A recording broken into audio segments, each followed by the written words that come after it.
right, happy Thursday. We are finishing up this week in these devotionals. We've been asking a series of questions all week. And as we finish, I want to just remind you. First, we ask, how do we make sure that we're loving God? So why do we do the work that we do? And how do we keep God as central to our motivation for the work that we're doing? Secondly, we talked about the opposite. How is God working inside of us in the midst of our work situation? Sometimes we forget it. We only think he works in certain sacred spaces or places, but in the middle of our daily responsibilities, God is deeply at work in forming and shaping who we are. And then yesterday, on Wednesday, we looked at the idea of how is it that we just ask the question or are aware that the work we do is one of the direct ways we apply Jesus' command to love our neighbor as ourselves.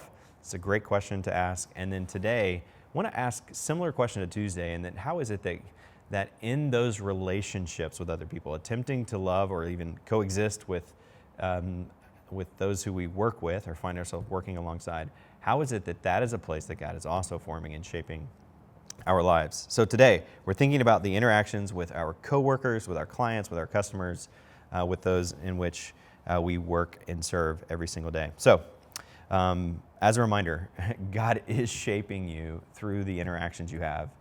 And it almost sounds insulting to say this, but you're not going to get along with everybody.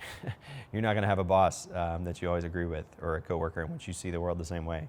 You're not going to have a child or a parent who shows appreciation in the way that they should necessarily.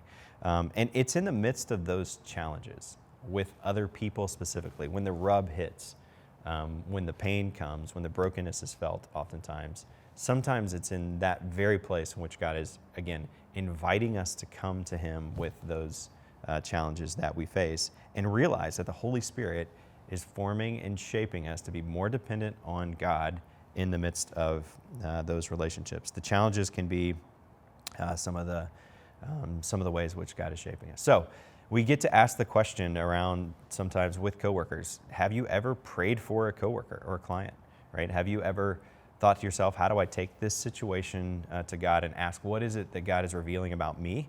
Maybe ways that I want recognition that I'm not getting it because of a certain relationship. Ways that I am wanting to have more prominence in a certain situation. And in those circumstances, to be asking ourselves, how is it that God is shaping me right now? So I want to remind you, God is working. He's revealing your pride. He's revealing your envy. He's revealing broken aspects of us. And even when we're treated so poorly, he's actually inviting us to lament and to bring that pain to him in ways that we oftentimes have not done anything, but we're experiencing the pain of someone else who's not loving well. And we bring that lament and that pain and that challenge to God. And in the midst of that, he actually forms and shapes us. Sometimes he grows our empathy. Sometimes he allows us to minister to other people as a result of that. But either way, I want to remind you in the arena of work and specifically with your coworkers and the teams in which you're involved in, that God is deeply at work in those relationships in the middle of it. Sometimes they're great things. Sometimes they're hard things. Either way, wherever you are today, pay attention to how it is that God's forming and shaping you in the midst of those relationships. Happy Thursday. There's work to be done.